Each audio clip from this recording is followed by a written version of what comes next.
Hello everyone. Good afternoon. Very good afternoon sir. कैसे हैं सभी लोग? I am fine, thank you. And you? I am also fine. और life कैसी चल रही है? माई लाइफ इज ऑल्सो बिटिकल ऑफ फाइन। आज की क्लास को मैं शुरू करना चाहूंगा कुछ ऐसी स्थितियों से, कुछ ऐसे भावों से जो भाव हमारे मन में कहीं ना कहीं किसी रूप में मौजूद होते हैं। हर व्यक्ति के विचार अलग अलग हो सकते हैं, हर व्यक्ति की सोच अलग अलग हो सकती है और प्रत्येक व्यक्ति के विचारधाराओं के अकॉर्डिंग मन की स्थितियों को 10 कैटेगरीज में डिवाइड किया जाता है। जैसे मान लेते हैं कोई व्यक्ति जो सुनने में असमर्थ हो, सुन तो रहा है लेकिन सुनना नहीं चाहता। मान लेते हैं ऐसा व्यक्ति जो हमेशा सुस्त रहता हो। मान लेते हैं ऐसा व्यक्ति जो बोलना चाहता है लेकिन बोलने में असमर्थ है। तो आज की इस क्लास की हेडिंग आप डालेंगे 10 एबनॉर्मल कंडीशन ऑफ माइंड। 10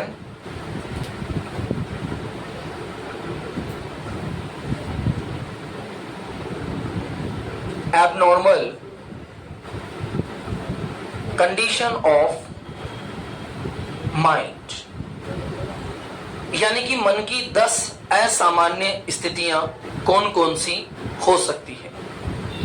अब असामान्य स्थितियों के अंदर पहला शब्द मेरे पास है एलेक्सिया। ALEXIA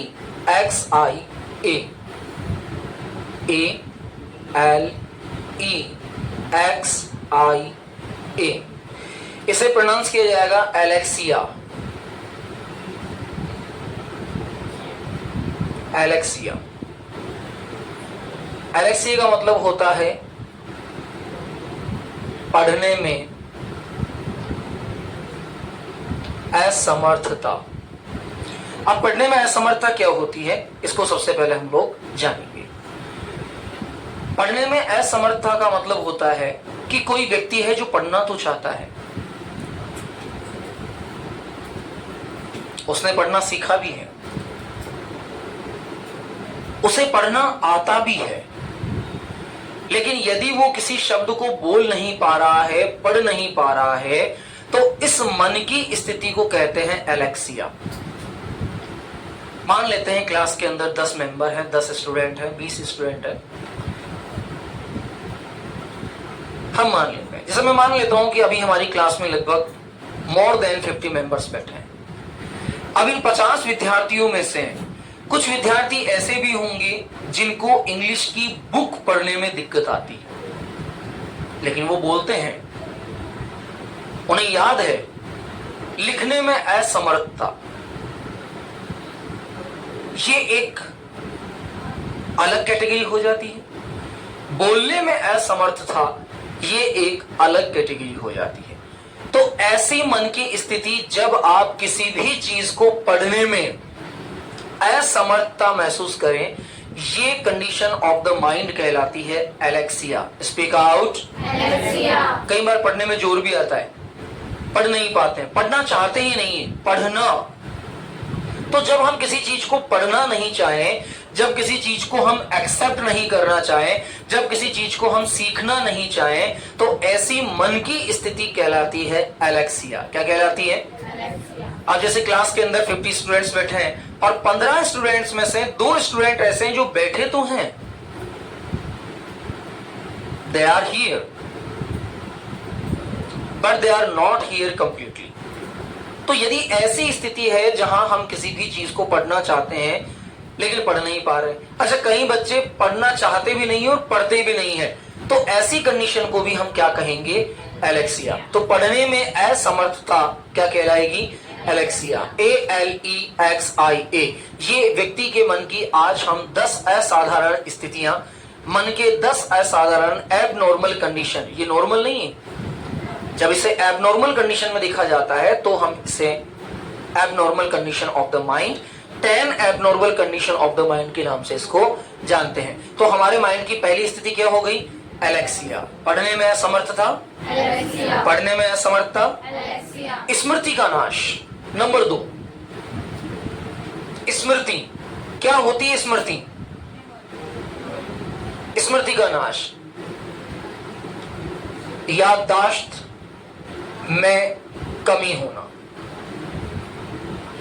साइंटिफिक रूप से अगर देखा जाए तो हमारे शरीर में जब B12 नामक तत्व की कमी हो जाती है तब हमारे मन में भ्रम और याद करने की क्षमताओं में कमी हो जाती है। व्यक्ति डाउटफुल कंडीशन में हो जाता है कि मैं ये काम करूं या ना करूं, करूं तो कैसे करूं, कैसे ना करूं, तो ऐसी स्थितियां। लेकिन अगर किसी व्यक्ति की स्मृति का पूर्ण रूप से नाश हो गया, उसे कुछ याद रह ही नहीं पाता है, वो चाहता तो है कि वो उस चीज को याद करे लेकिन फिर भी वो उस चीज को याद नहीं रख पाता है, तो इसको कहा जाता है amnesia. AMNESIA,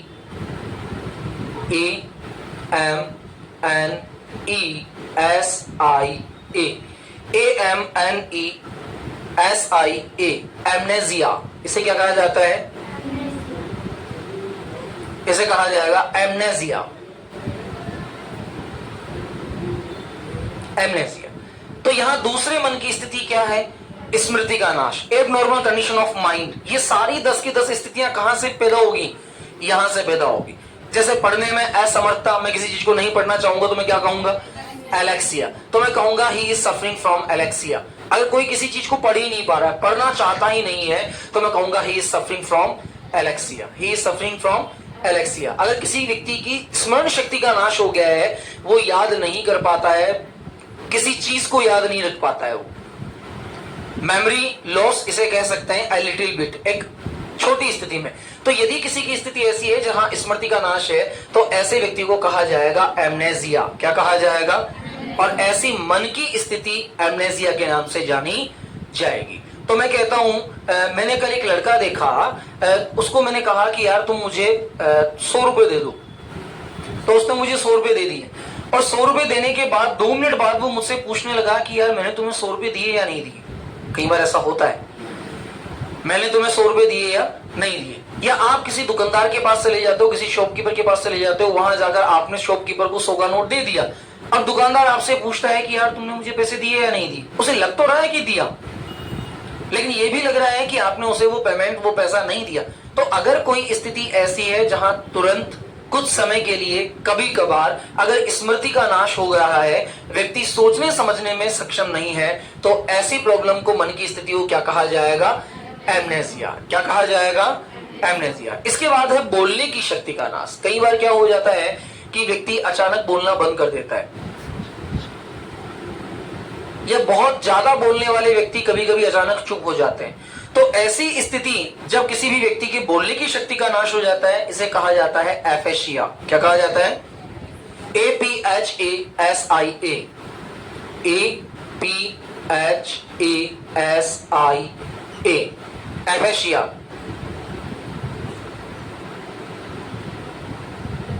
एफेशिया, what is the word? Aphasia. Aphasia का मतलब क्या होगा? बोलने की शक्ति का नाश। कई बार एक्सीडेंटल कंडीशन में भी ऐसा हो जाता है, चोट लग जाती है, तो चोट लगने से व्यक्ति बोलना बंद कर देता है। तो यदि किसी भी व्यक्ति में ऐसा सिम्टम आपको दिखाई दे रहा है, या किसी भी व्यक्ति में आपको लग रहा है कि यार ये बिल्कुल नहीं बोलता, इसकी बोलने की शक्ति चली गई, कई बार ऐसा होता है आवाज चली जाती है, तो आवाज चली जाती है, इसका मतलब यहाँ क्या हो जाएगा? The patient is suffering with aphasia. तो एफेशिया का मतलब क्या होगा? बोलने की शक्ति का नाश। एमनेजिया का मतलब क्या होगा? स्मृति का नाश। एलेक्सिया का मतलब क्या होगा? पढ़ने की असमर्थता अथवा पढ़ने की शक्ति का नाश। क्लियर? पढ़ने में असमर्थता एलेक्सिया, स्मृति में असमर्थता एमनेजिया, बोलने में असमर्थता, बोलने में असमर्थता, मनोविज्ञान से मनोदशा का बिगड़ जाना। अब एक बार क्या होता है कि मनोविज्ञान के अंदर मनोदशा, कई बार व्यक्ति आपने देखा होगा एक ही चीज को पकड़कर बैठ जाता है। जैसे आपकी केकड़ी में एक व्यक्ति आपने अगर देखा होगा, तो वो जब भी कभी आता जाता है, चलता है, तो वो एक ही वर्ड पर अटका रहता है। तो मनोदशा के अंदर इसे कहा जाता है मनोदशा का बिगड़ जाना। वो हमेशा एक ही धुन में रहता है, तो मनोदशा का बिगड़ जाना कहलाता है dementia. Speak out again. DEMEN लिखिए, DEMEN, डेमेंशिया। मन की दशा का बिगड़ जाना, मनोदशा का बिगड़ जाना, मनोदशा का बिगड़ जाना, डेमेंशिया। ये मन की 10 असामान्य स्थितियां हैं। डेमेंशिया, DEMENTIA, DEMENTIA,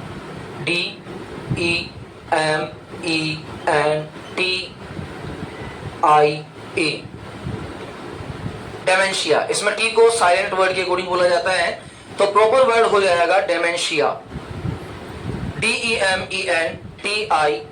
एक बार रिपीट कर दीजिए मेरे साथ। पढ़ने में असमर्थता, स्मृति का नाश, बोलने की शक्ति का नाश, मनोदशा का बिगड़ जाना। अच्छा, अब दूसरी चीज, एक ऐसी इच्छा जो कभी प्रबल हो जाती है। आपने कई लोगों को देखा होगा कि कई लोग शराब पीने के लिए अपनी पत्नी को, अपने पिता को, अपनी माँ को या भाई बहनों को मारते हैं। या कुछ लोगों के अंदर शराब को पीने की प्रवृत्ति इतनी जबरदस्त होती है कि वे शराब पीने के लिए कुछ भी कर सकते हैं। कई बार चोरी कर लेते हैं, कई बार किसी को मार देते हैं। तो ऐसी स्थिति जिसमें मद्यपान करने की प्रबल इच्छा हो, यानी कि शराब पीने की प्रबल इच्छा किसी व्यक्ति की अगर होती है, शराब पीने की प्रबल इच्छा, इतनी ज्यादा प्रबल इच्छा कि उसके लिए वो कुछ भी करें, तो इसको कहा जाता है dipsomania. Speak out again, dipsomania, DIPSO, DIPSO, MANIA,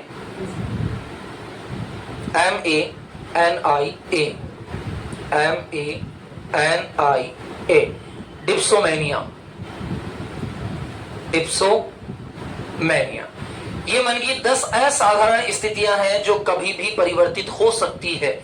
ये परमानेंट कंडीशंस नहीं होती हैं।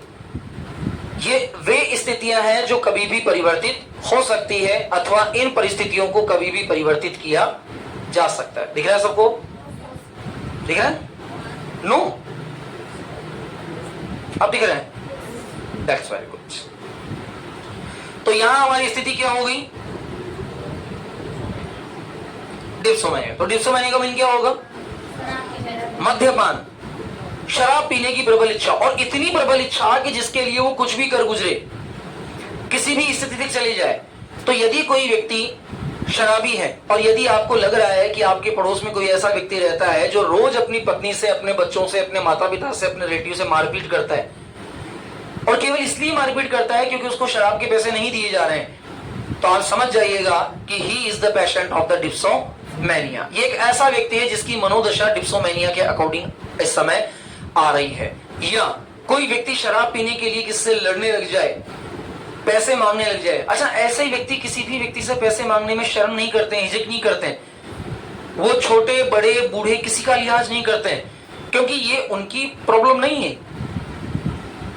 That is not a problem, that is the problem of the abnormal condition of the mind. यानी कि माइंड की वह एबनॉर्मल कंडीशन जिसकी वजह से उनका दिमाग उन्हें ऐसा करने पर मजबूर कर देता है। देखा हुआ ना, कई बच्चों की चोरी करने की इच्छा होती। जब आप स्कूल में पढ़ा करते थे तब कई बच्चों की चोरी करने की इच्छा होती है। पेंसिल चुरा कर ले जाते हैं, पेन चुरा कर ले जाते हैं। अच्छा शार्पनर दिख गया तो शार्पनर चुरा के ले जाएंगे, अच्छा इरेजर दिख गया तो इरेजर चुरा कर ले जाएंगे। यहां तक कि वो स्कूल से चौक बोर्ड, जो चौक होती है, उस चौक तक को चुरा कर ले जाते हैं। तो ये भी एक मन की असाधारण स्थिति है। It is the also one of the abnormal condition of the mind. अगला लिखिए, किसी के स्वास्थ्य के बारे में हमेशा चिंता। खुद के बारे में नहीं, किसी के स्वास्थ्य के बारे में।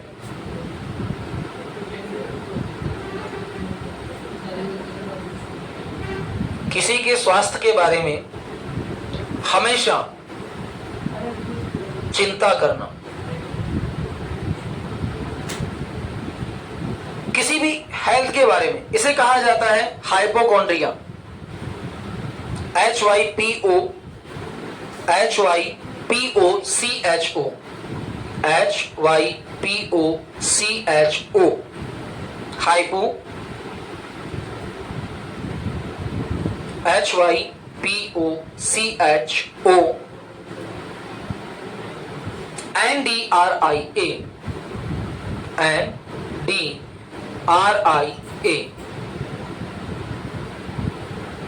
Hypochondria.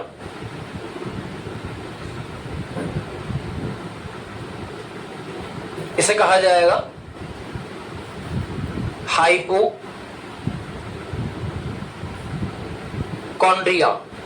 Speak out again, hypochondria. अब हाइपोकॉन्ड्रिया का मतलब हो गया किसी के स्वास्थ्य के बारे में हमेशा चिंतित होना। जैसे मां होती है, वो अपने बच्चों के बारे में हमेशा चिंतित होती है, तो ये हाइपोकॉन्ड्रिक नहीं है, हाइपोकॉन्ड्रिया नहीं है। लेकिन अगर किसी बच्चे को कोई बीमारी है और उसके सिम्टम अगर उसे दिखते हैं, नहीं दिखते हैं, लेकिन हमेशा वो उसके बारे में अगर चिंतित रहती है, तो हम कह सकते हैं कि ये हाइपोकॉन्ड्रिया पर्सन है। She is a person of hypochondria. तो हाइपोकॉन्ड्रिया का मतलब क्या हो जाएगा? किसी भी व्यक्ति के बारे में या किसी के स्वास्थ्य के बारे में, खुद के बारे में नहीं, किसी दूसरे के स्वास्थ्य के बारे में जो व्यक्ति हमेशा चिंतित रहता है। जब बच्चे बाहर रहते हैं तो मां हाइपोकॉन्ड्रिक हो जाती है। वो आपको हर 2 घंटे, 3 घंटे, 6 दिन, 5 दिन, 2 दिन, 1 दिन, दिन में 3 बार, 4 बार कॉल करके पूछती है कि तुम्हारा स्वास्थ्य कैसा है। और तुमने गलती से भी कह दिया कि नहीं आज तो बुखार है, फीवर है, सिरदर्द है, तो वो आपको एक ही दिन में 50 बार कॉल कर देगी और हर मिनट पूछेगी कि तुम कैसे हो। तो उस समय होने वाला जो मन का भाव है, उस समय होने वाली जो चिंता है, वो कहलाती है हाइपोकॉन्ड्रिया। स्पीक आउट अगेन, एक बार वापस रिवाइज कर लेते हैं। किसी भी व्यक्ति के द्वारा पढ़ने में असमर्थता को क्या कहा जाएगा? स्मृति के नाश को क्या कहा जाएगा? बोलने की शक्ति का नाश, मनोदशा का बिगड़ जाना, शराब पीने की प्रबल इच्छा, डिप्सोमेनिया। और किसी के स्वास्थ्य के बारे में हाइपोकॉन्ड्रिया। अगला लिखिए, नींद न आना। नींद न आना, नींद का न आना, अथवा ये विचार कर लेना कि मुझे नींद आती ही नहीं है, इसे क्या कहा जाएगा? इन, बोलिए,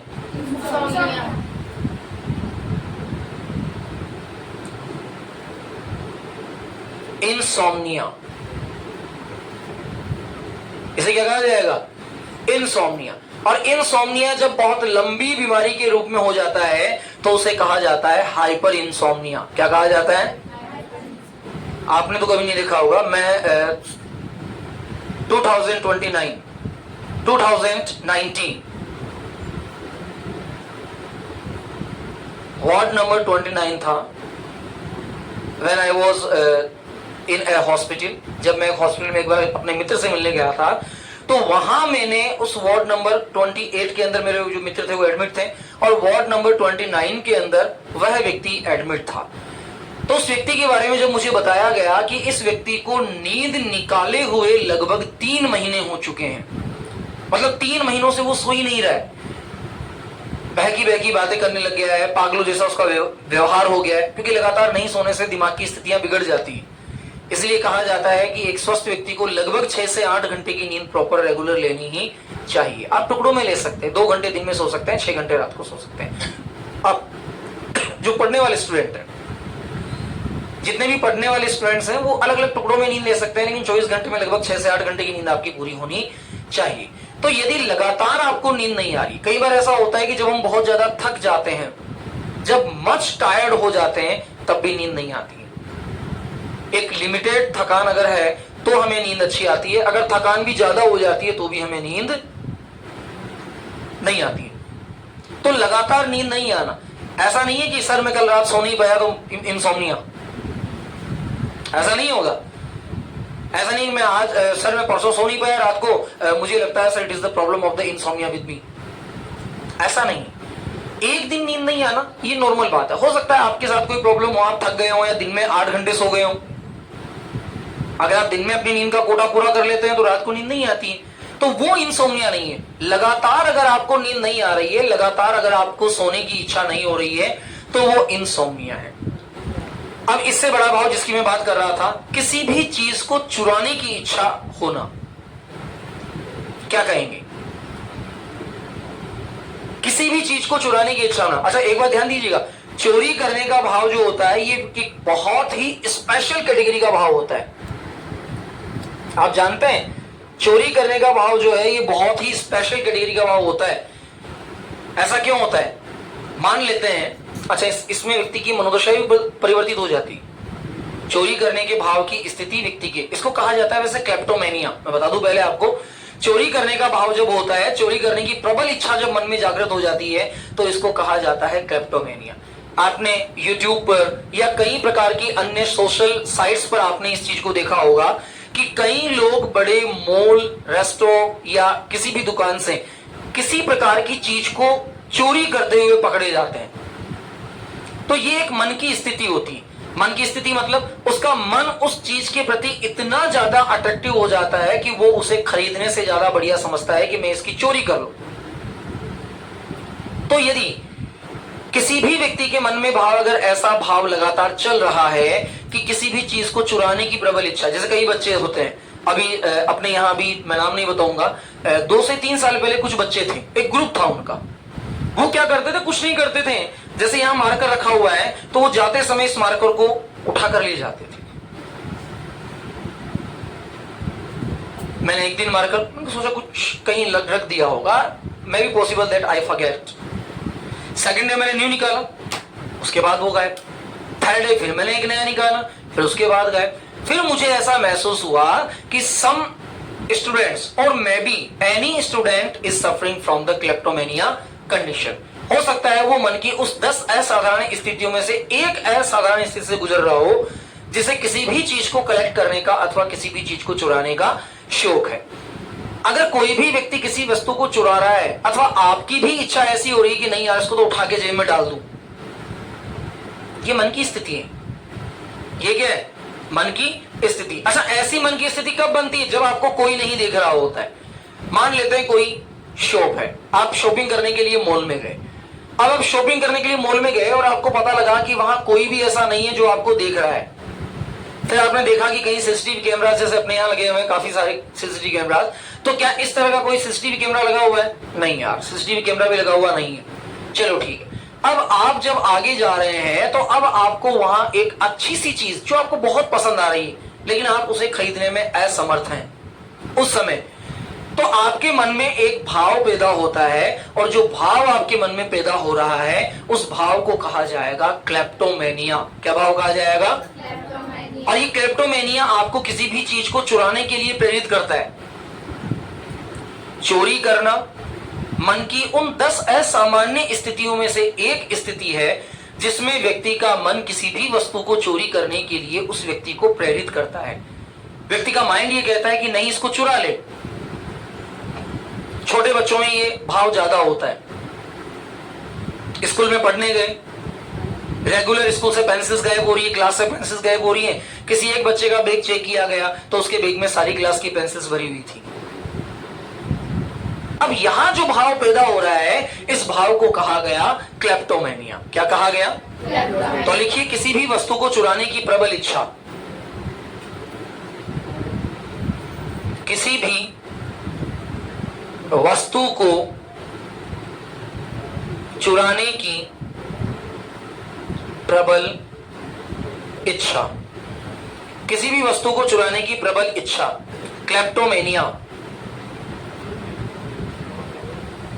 क्लेप्टोमेनिया, यहां किसी भी वस्तु को चुराने की प्रबल इच्छा उसके दिमाग में रहेगी। KLEPTO, KLEPTO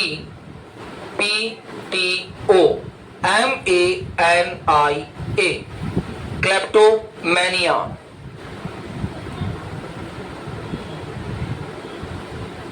kleptomania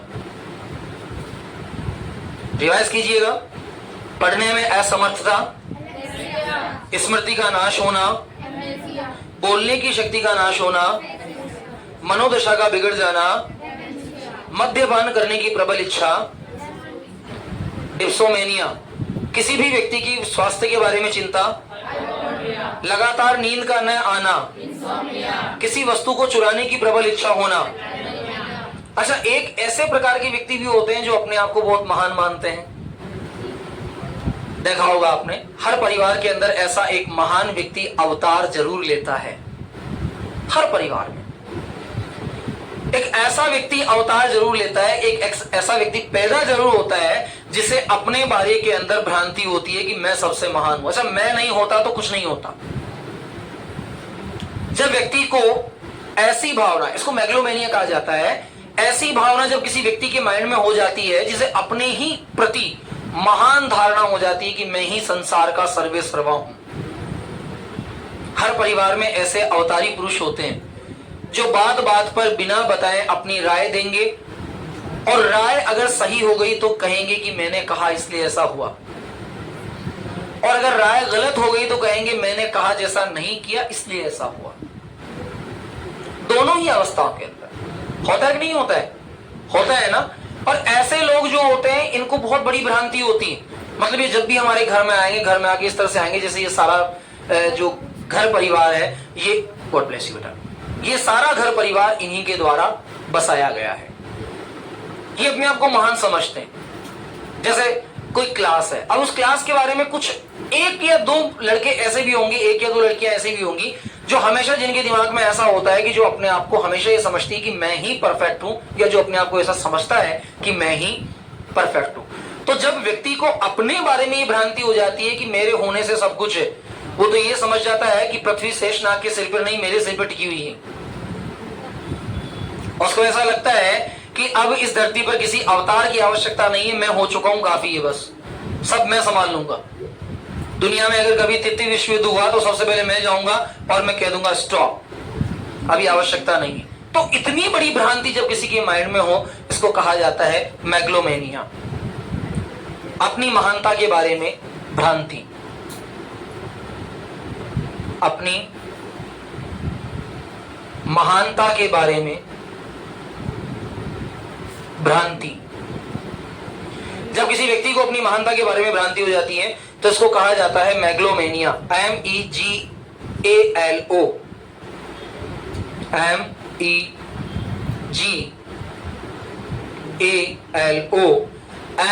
MANIA, मेगलोमेनिया। मैग्लोमेनिया, इन शब्दों को याद रखना बहुत जरूरी है, क्योंकि जब आप इस प्रकार के शब्दों का प्रयोग इंग्लिश को स्पीकिंग करते समय, स्पीक आउट करते समय करते हैं तो ये बहुत ज्यादा अट्रैक्टिव वर्ड्स माने जाते हैं। कई बार जब आप किसी इंटरव्यू को दे रहे होते हैं तो इंटरव्यू को देते समय आप कहते हैं कि sir I know very well all the things. अब ये कैटेगरी किस में आ गई? जैसे मैं आपसे पूछता हूं कि क्लास के अंदर सारी वोकेबुलरीज किसको याद है, तो कोई एक हाथ खड़ा करेगा, सर मुझे सारी याद है। फिर मैं उससे कहूंगा कुछ भी पूछ लूं, अरे सर आप कुछ भी पूछ लीजिए, मुझे सारे याद है।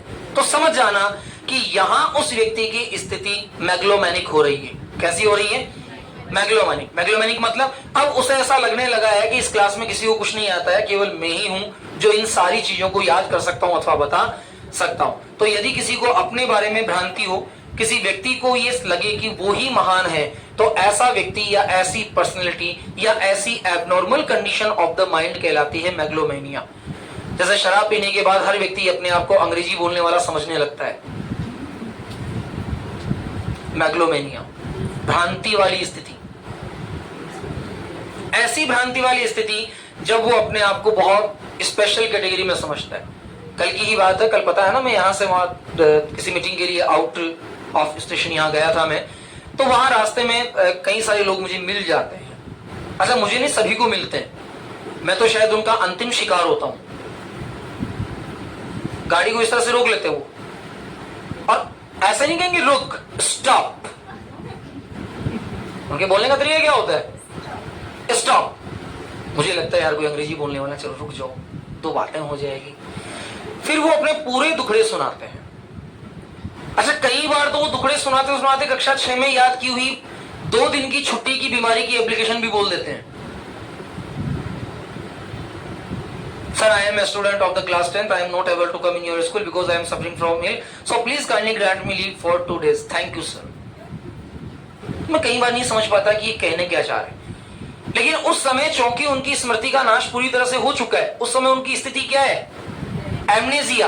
और एमनेजिया में होते हुए वो मैग्लोमेनिया फील कर रहे हैं। देखो, एमनेजिया कंडीशन में होते हुए वो मैग्लोमेनिया क्यों? क्योंकि सबसे पहले उन्हें शराब पीने की इच्छा हुई। सबसे पहले वो कैसे बने? डिप्सोमेनिया। डिप्सोमेनिया बनने के बाद क्या हो गया? एब्जोमेनिया, एमनेजिया, और एमनेजिया के बाद क्या हो गया? मैग्लोमेनिया। तो हम किसी भी स्थिति को उसकी स्थिति के अकॉर्डिंग बता सकते हैं। तो यहां मेरा अगला वर्ड है, अपनी महानता के बारे में हो गया, और लास्ट है दुख और निराशा की निरंतर मनोदशा, मेलनकोलिया। दुख और निराशा की स्थिति। कल की क्लास में हमने एक वर्ड पढ़ा था, सैडिस्टिक। ये व्यक्तियों के प्रकार थे। सैडिस्टिक मतलब जिसको दूसरों को सताने में मजा आता है, दूसरों को सताने में मजा आता है। और यहां जो हम पढ़ रहे हैं दुख और निराशा की स्थिति, मतलब ऐसी स्थिति जिसमें व्यक्ति हमेशा दुखी रहता है। आप किसी भी समय उससे जाके मिलो, वो हमेशा दुख और निराशा की बात करेगा। जैसे आपके पास कोई ऐसा व्यक्ति है, किसी व्यक्ति से आप जाकर मिलते हैं और आप उसे कहते हैं कि यार आज तो मैं नई गाड़ी खरीद के लाया हूं। क्या मतलब है? मर जाएगा किसी दिन, रह जाएगी गाड़ी, करना क्या? आज मैंने नया मकान बनाया, गिर जाएगा किसी दिन, मतलब क्या है? चल मिठाई खाने चलते हैं, आज तो गुलाब जामुन खाएंगे, मतलब क्या है? मुंह में रखो गया, 5 मिनट बाद वही फीका का फीका मुंह। इतना ज्यादा सैडिस्टिक, इतना ज्यादा दुखी कि आप उसके पास में बैठो तो आप भी दुखी हो जाओ। इतना ज्यादा दुखी, हमेशा निरंतर दुख और निराशा की स्थिति में रहने वाला। ऐसे दोस्त को आप किसी शादी में लेके गए, बैंड बाजा बज रहा है, कोई बढ़िया डांस चल रहा है, लोग नाच रहे हैं, और वो बैठा बैठा यूं देखता है, कितने दिन नाचोगे?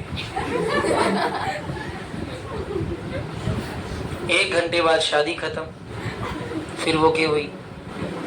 अब तो 1 घंटे तो नाच भाई, बाकी का बाद में देखा जाएगा। अच्छा, वो किसी को अगर कॉन्ग्रेचुलेशन कहने भी जाएंगे, मान लेते हैं दूल्हा और दुल्हन खड़े हैं, वो वहां उनको कॉन्ग्रेचुलेशन जाके कहेंगे, तो भी उनको वो जाके ये कहेंगे, बस हो गया अंत तेरी खुशियों का।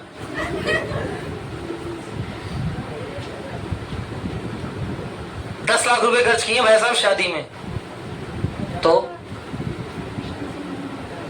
हो गए खत्म पैसे। अब उठा दुख जिंदगी भर, अब उसकी लाइफ स्टार्ट हो रही है यार, उसे अच्छा बोलो। ऐसे व्यक्ति जो हमेशा 24 ओवर, आप उन्हें किसी भी बात को कह लो, यार मैं नई गाड़ी लेने जा रहा हूं, क्या करेगा लेकर? बहुत ज्यादा दुखी, इतने दुखी कि किसी की खुशी को देखकर भी दुखी, किसी के दुख को देखकर और दुखी, 24 घंटे दुखी। तो ऐसे जो 24 घंटे दुखी प्राणी होते हैं, इन प्राणियों को कहा जाता है मेलनकोलिया, राइट? मेलनकोलिया, मेलनकोलिया। मैग्लोमेनिया तो अपनी महानता के बारे में भ्रांति होना होता है। मेलनकोलिया, MELAN,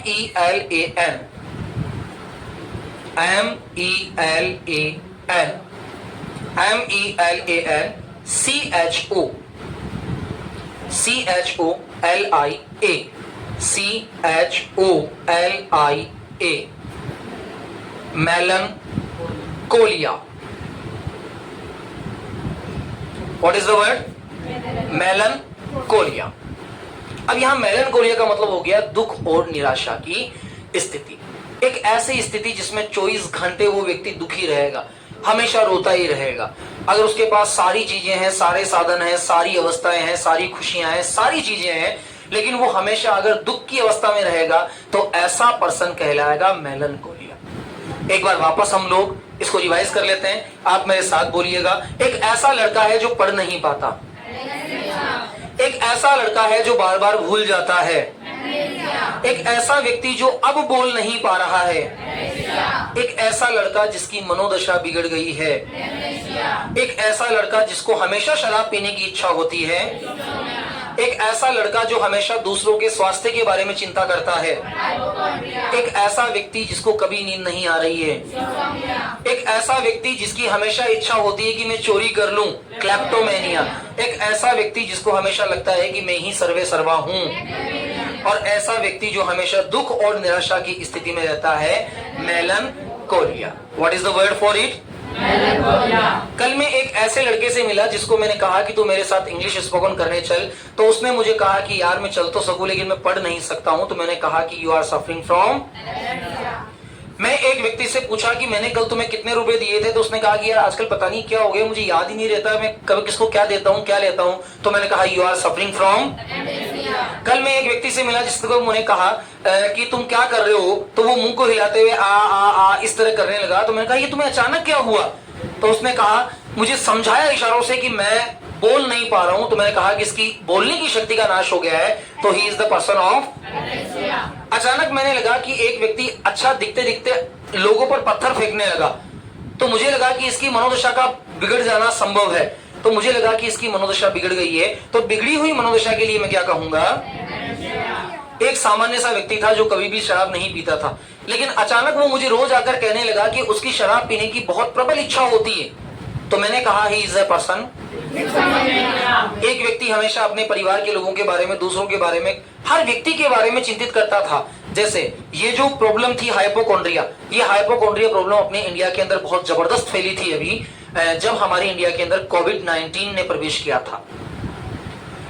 कोविड-19 के दौरान हर परिवार का जो मुखिया होता था उसे हाइपोकॉन्ड्रिया प्रॉब्लम लगभग थी।